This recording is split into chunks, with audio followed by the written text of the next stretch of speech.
রহমত, শান্তি আর মানবতার বার্তা নিয়ে পৃথিবীতে আগমন করেছিলেন মহানবী হজরত মুহাম্মদ সাল্লাল্লাহু আলাইহি ওয়াসাল্লাম। অন্ধকারে নিমজ্জিত আরব সমাজকে তিনি দেখিয়েছেন সত্য, ন্যায় ও সুন্দর জীবনের পথ। তাই রবিউল আউয়াল মাস মুসলিম উম্মার কাছে বিশেষ তাৎপর্যপূর্ণ। তবে প্রশ্ন হল, নবী করিম সাল্লাল্লাহু আলাইহি ওয়াসাল্লাম কি তার জন্মদিন বা ঈদে মিলাদুন্নবী পালন করেছেন?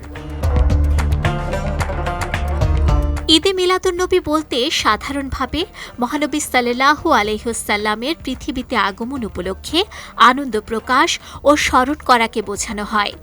তবে নবীজি সাল্লাল্লাহু আলাইহি ওয়াসাল্লাম নিজে তার জন্মদিনকে কোনো উৎসব, মিছিল কিংবা বিশেষ আয়োজনের মাধ্যমে পালন করেছেন এমন প্রমাণ পাওয়া যায় না। নবীজির জন্মদিন ছিল সোমবার।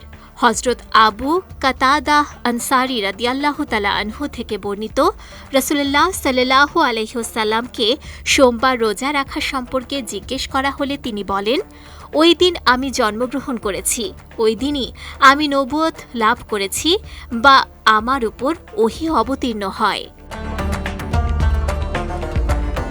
অর্থাৎ নিজের জন্মদিন স্মরণে নবীজি সাল্লাল্লাহু আলাইহি ওয়াসাল্লাম উৎসব, মিছিল বা ভোজন রসিকতার পরিবর্তে সোমবার রোজা রাখতেন।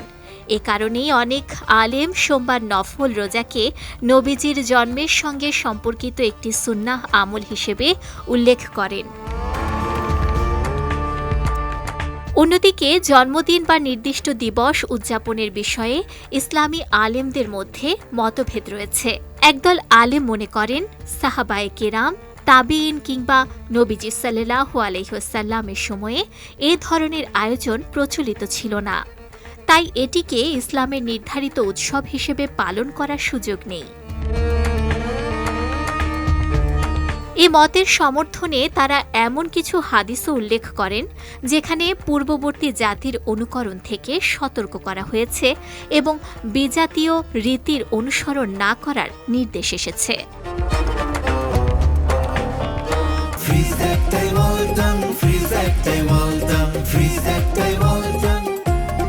তবে মহানবী সাল্লাল্লাহু আলাইহি ওয়াসাল্লামের প্রতি ভালোবাসা, তার জীবন ও আদর্শ স্মরণ করা, তার উপর দুরূদ পাঠ করা এবং তার সুন্নাহ অনুসরণ করা মুসলিম জীবনের গুরুত্বপূর্ণ অংশ। তাই নবীজি কি ঈদে মিলাদুন্নবী পালন করতেন, এ প্রশ্নটি শুধু একটি দিবস পালনের নয়, বরং প্রিয় নবী সাল্লাল্লাহু আলাইহি ওয়াসাল্লামের প্রতি ভালোবাসা কিভাবে প্রকাশ করা হবে সেটি মূল বিষয়। আর তার দেখানো পথ অনুসরণ করাই হতে পারে সেই ভালোবাসার সবচেয়ে সুন্দর প্রকাশ। নুসরাত আহমেদ, বিজয় টিভি, নিউজ ডেস্ক।